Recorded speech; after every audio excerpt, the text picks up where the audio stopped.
Hi, I'm Dr. Sue Walsh from the University of Reading. I'm a lecturer in English and American and children's literature. And I've been asked to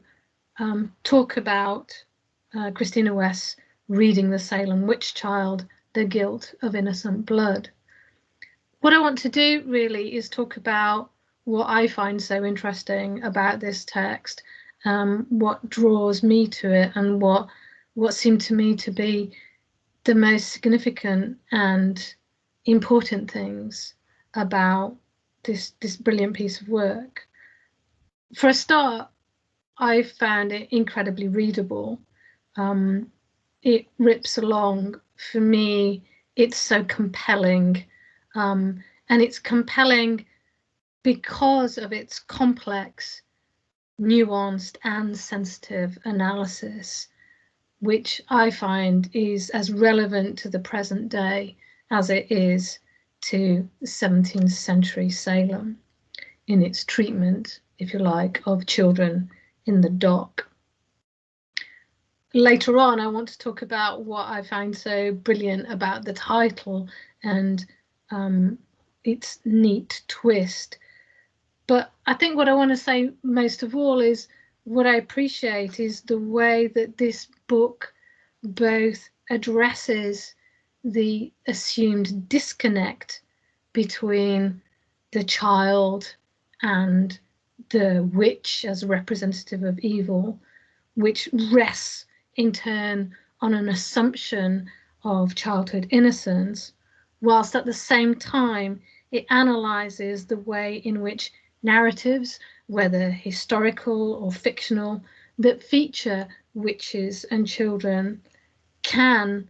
tend to, by contrast, end up with the child's victory over witchcraft becoming a sort of prelude to the child taking on the witch's mantle of power and potentially morphing into the witch in turn. What Chrissy does in this book is note, as she says it, the seemingly unassailable line between the guilt of the malefactor witch and the innocence of the child victim. So she notes that line, but notes the way in which it is time and again revealed to be all too shockingly, but inevitably porous in our literature, in our assessment of the history, and in our cultural conceptions of childhood. Another aspect of the text that I find, so significant and so important is its rigorous working through of readings that pay testament to the importance and value of acknowledging that the child is only available to us not just through, but as text. This is a really important point, and it's one that is often misunderstood or given little credit in kind of ideas about children and children's literature in particular, my field. But what Chrissy is doing here is working through rigorously the implications of this claim. And that is what we can see throughout the course of this book as it resists the notion of the real and knowable child waiting, available to be discovered. And instead, what it does is it notes how the trials, the Salem witch trials, and the subsequent historical analyses of them reveal quite precisely the fluidity of child as an identity and the impossibility of fixing it either transhistorically or even within a given historical period, as Chrissy's really beautiful readings of Puritan admonitions about so-called Puritan childhood reveal. I think that's really important. And it leads to Chris's conclusion that there is no knowable and retrievable child waiting at the end of the process. And this can be seen to be equally relevant, I think, to the present day as to Salem's children, who are, as Chrissy writes, always formed in and from cultural memory, with what we know about them or what we think we know being always a construction based on a multitude of texts and readings. I think that is such an important aspect of, and in fact, for me, is the kind of key fundamental aspect of Chrissy's work here, and that it really shows that there is nothing to be gained by, and it is no preserve. It's no way of defending children to start from a position that claims a knowledge and an understanding and an absolute grasp on what childhood is. Indeed, it's Chrissy's kind of sensitive thinking through of the ways in which the trial documents themselves and the historical narratives that follow on from them, and then, if you like, the fictional narratives that follow on from that.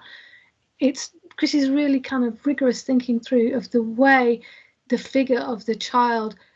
sort of morphs and changes, but also serves certain purposes within these different narratives. And though those purposes may look different, they often end up in the end being the same, which is fundamentally, I would argue from reading Chrissy's book, a particular kind of shoring up, if you like, of the idea of innocence against which the adult is secured. What's so important also about Chrissy's book is that it resists the impulse to seek out who to blame for the trials and their consequences. It is equally compassionate towards Abigail Hobbs, who confessed, and the afflicted girls who accused, as it is to 4-year-old Dorcas or Dorothy Good. And moreover, it takes account of, or notes also, the relative absence, but equally deserving of consideration, those children who died during the process or who suffered long-term effects as a result of the imprisonment or execution of their parents. So while she does not engage in the blame game, if you like, with respect to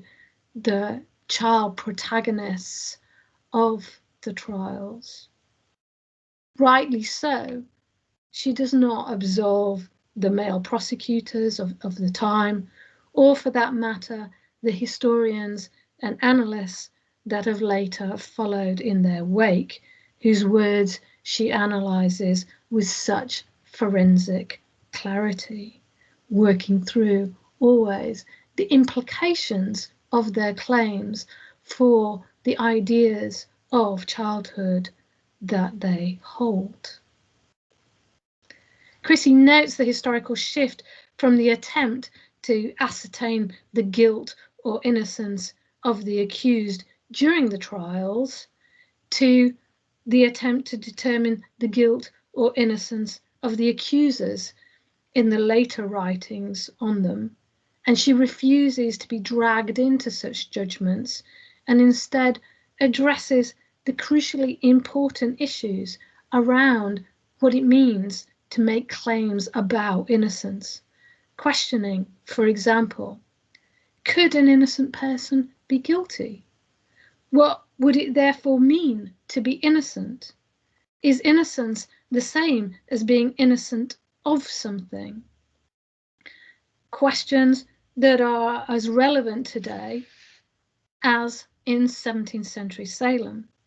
when today innocence is also routinely deployed as a mean to assign blame and condemnation to those claimed by contrast to be precisely not innocent or to be the murderers of innocence. We see this, most frequently or most often currently in narratives about terrorist actions. What Chrissy does is note precisely in thinking about these different, if you like, constituents, that the afflicted girls have come to represent both an adult idealization of childhood and a fear that we might be wrong about that idealization. Whilst on the other hand, little Dorcas is created within a relationship to adults that she cannot escape. As Chrissy again writes, voice and body do not belong to her, but to the writer that creates her anew at every new reading or new analysis. Indeed, Dorcas is positioned as representative of childhood innocence, with that innocence assured by an adult narrative that requires her and childhood more widely to be innocent, troubled only by her family relationships and her poverty, from which she remains still guilty by association. I think that's a wonderful section in Chrissy's book where she draws attention to both the way in which the idea of innocence as applied to a child limits, in a sense, what other things can be acknowledged or known or thought about in relation to her, and also the way in which that notion of innocence, precisely in the way that it kind of limits these things, operates as a denial, if you like, of those things, like indeed poverty, like indeed familial connections, social connections, that might question such overarching, blanket, unattenuated and all-encompassing notions as is the notion of innocence. I have to say that I found the chapter on Abigail Hobbs particularly compelling in its reading out of the question of language in Abigail's confessions and her revelation that what she meant was not at all what she said, which raises all sorts of beautiful kind of questions about precisely the question of what we do and how we think about the language of the witness, of the accused, and indeed of the accuser or the prosecutor.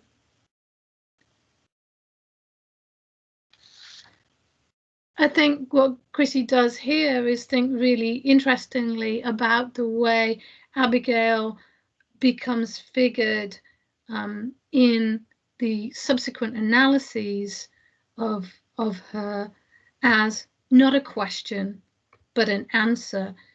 In other words, Abigail ends up taking on the role of, as Chrissy puts it, the monstrous other necessary to keep the innocence of childhood intact. So that this idea of innocence is an idea that is so rigorously shored up that Abigail cannot be positioned as a child. She is kind of figured as a non-child because she is seen as operating beyond an accepted level of deviance. And as Chrissy again so beautifully puts it, at best, she is only a dark reflection that we cannot even admit as part of ourselves and as part, then, of every child.